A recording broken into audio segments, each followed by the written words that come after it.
아멘.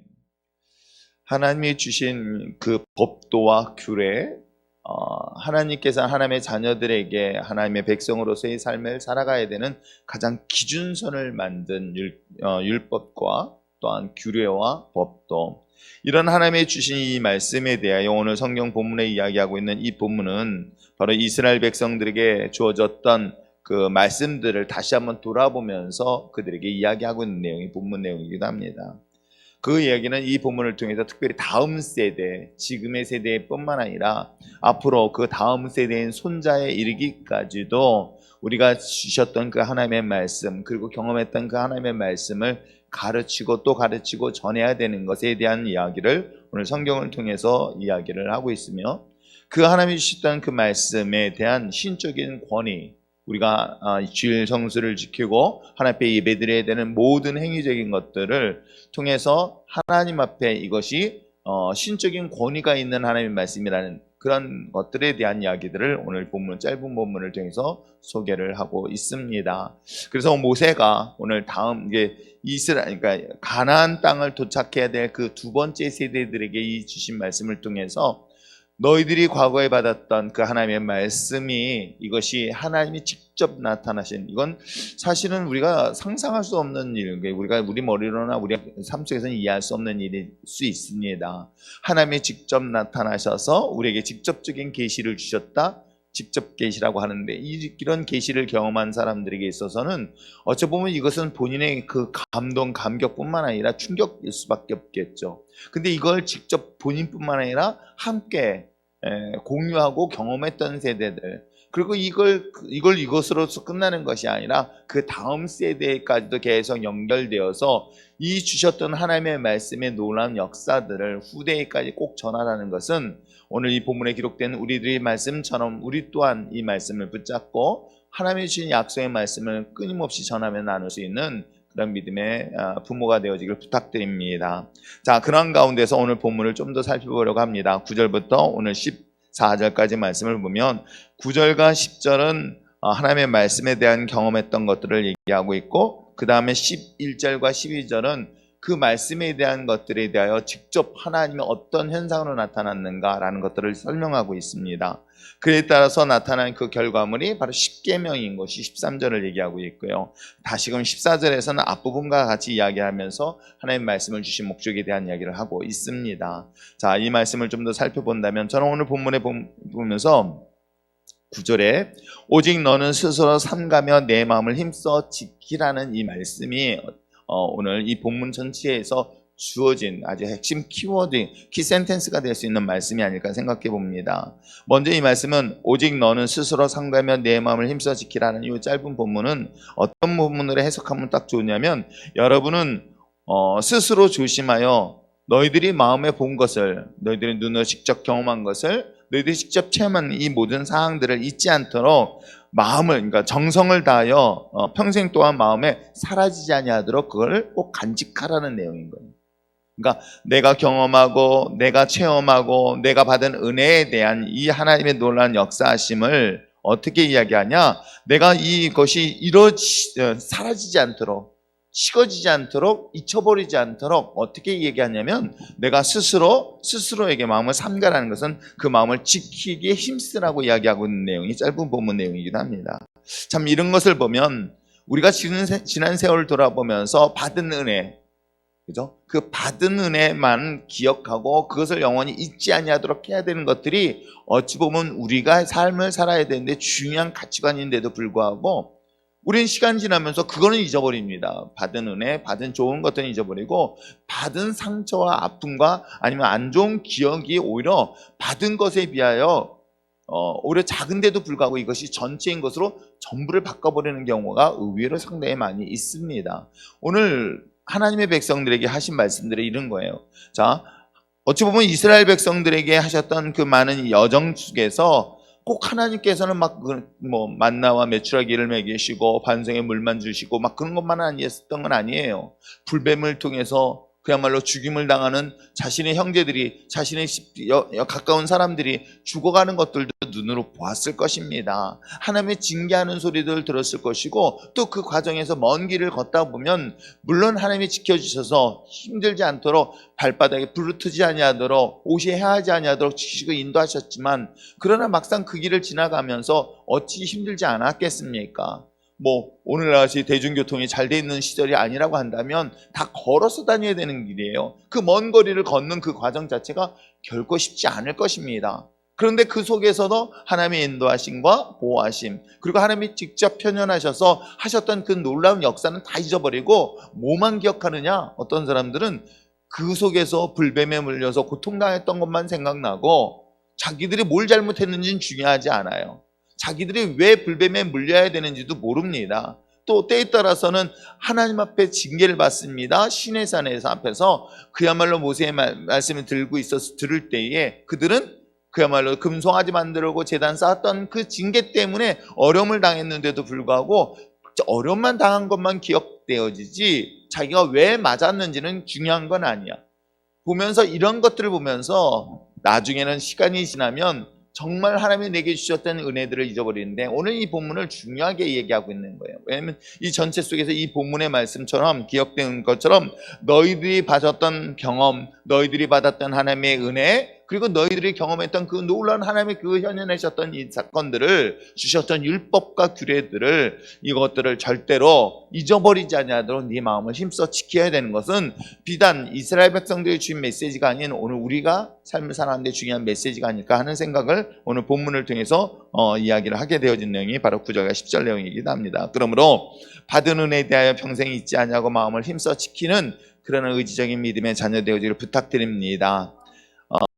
우리 생각에는 끊임없이 약간 안 좋은 생각이 들어올 수 있어요. 맞습니다. 우리에게 있어서 긍정적인 생각과 부정적인 생각, 또 나쁜 생각과 좋은 생각, 이런 것들이 계속해서 반복해서 들어올 때 우리가 거절해야 될 것과 또 무시해야 될 것과 피할 것들이 있습니다.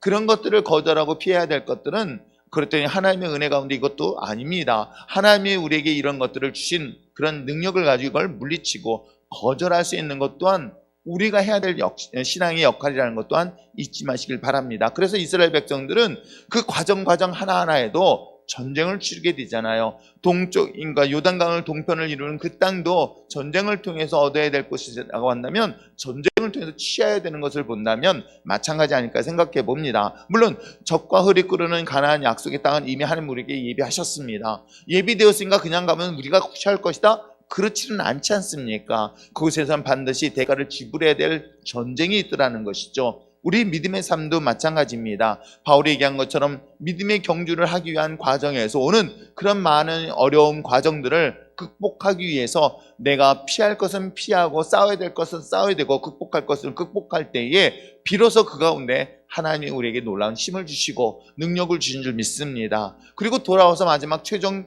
그 목표 지점, 종착점까지 딱 도착해 보니 사실은 나에게 이걸 싸울 수 있는 그런 생각을 주신 것도 하나님의 은혜에 감사하게 되는 거예요. 왜? 내가 이걸 했으니까 난 이걸 이길 수 있었어 라고 하는 건 자랑할 거리가 안 된다는 것은 시간이 지나보면 나중에 그런 고백이 되어지고, 이런 싸움이 힘든 과정 속에서도 그래도 돌아보면 정말 좋은 사람들이 내 옆에 있었던 거예요.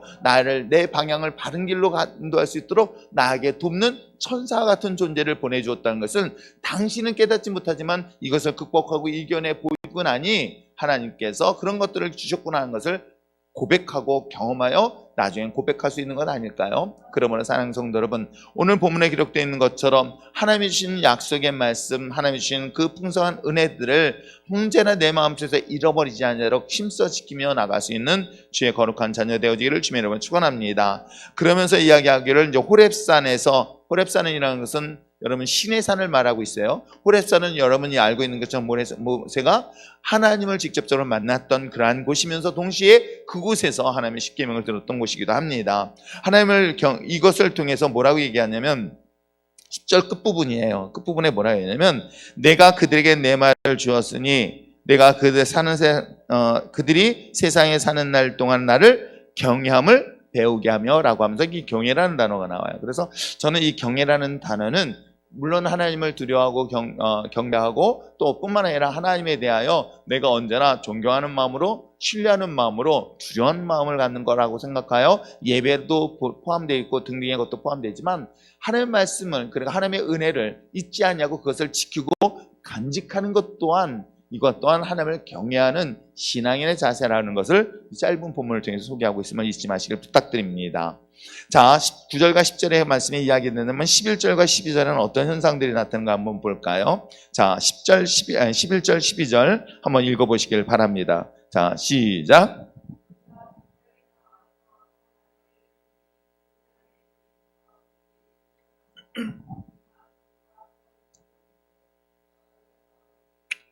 너희에게 말씀하시되 음성뿐이므로 너희가 그 말씀을 듣고 형상은 보지 못하였느니라. 아멘.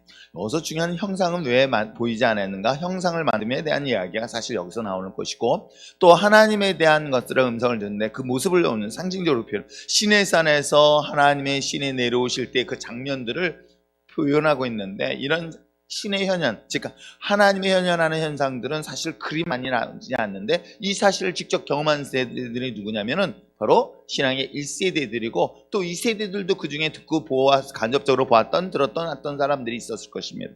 아무튼 이것들을 직접적이든 간접적이든 경험했을 뿐만 아니라, 중요한 것은 순간순간마다 하나님이 함께 하셨다는 것은 눈으로 목격하고 경험했던 게 뭐였었죠? 바로 불기둥과 구름기둥이라는 것이죠. 그들의 걸음걸음마다 하나님이 인도하셨던 것들을 대한 것들을 오늘 본문을 통해서 소개를 하고 있는 내용입니다. 이때 구체적으로 눈에 보여준 것이 13절이에요. 자, 13절 앞부분은 하나님이 보이시지 않았습니다. 근데 하나님이 직접 해서 보여주시고 만드신 것이 돌판에 세워진 십계명이라는 것을 13절에 얘기하죠.